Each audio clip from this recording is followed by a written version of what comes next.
Hello, hello, hello mga kananay! Happy Valentine's po sa inyong lahat! And for today's video, gagawa po tayo ng simpleng pangregalo ngayong araw ng mga puso. Kahit na sinong mahal mo sa buhay ay pwedeng-pwede mong bigyan nito. At ito na nga ang ating mga kailangan, ang colored paper na color red. Ito ay gagamitin natin pang design sa ating gagawing pangregalo. Ay, bahala na kayo mga kananay kung anong sukat na gupit ang inyong gagawin. Hindi ko na po sinukat-sukat yung paggugupit ko na yan dahil after ko magupitan yan, lulukot-lukutin ko rin din po yan para pang design. As you can see mga kananay, meron na po akong sample na nasa likuran. Ayan na nga po, nilukot-lukot natin ang papel na yan.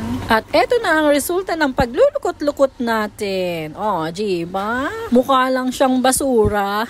Char lang! At hayan na nga mga kananay, kinuha na natin ang baso. Ang kalahati ng papel ay ilalagay natin sa ilalim, saka natin ilalagay ang mga chocolates.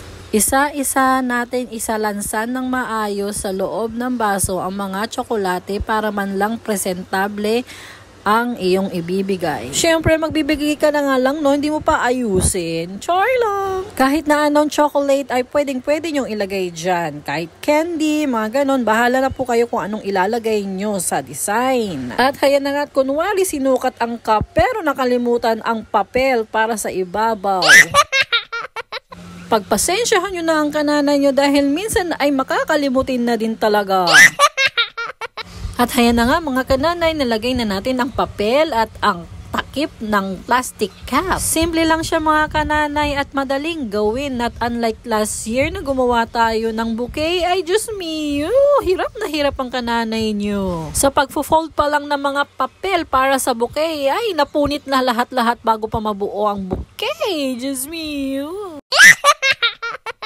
At hayan na nga mga kananay, tinusok na natin ang artificial rose at yung balloon na hugis puso. At syempre, ayus-ayusin natin yan at maging maganda at presentable ang ibibigay natin na pangregalo. Ito na po ang ating finished product. O, diba? Simple lang yan. Parang pa-milk-milk ka lang dyan. Pwede mo naman pong lagyan ng design katulad niyan. May hugis puso sa ibabaw. Or kung gusto mo nang wala ng eme-eme at simple lang, itong isa. O, diba? Napakasimple lang yan pero kavol-gavol ang pangregalo mo. So, dito na natin tatapusin ang video na to. Kung nagustuhan mo ang video na to, please like, share, and subscribe. Bye-bye!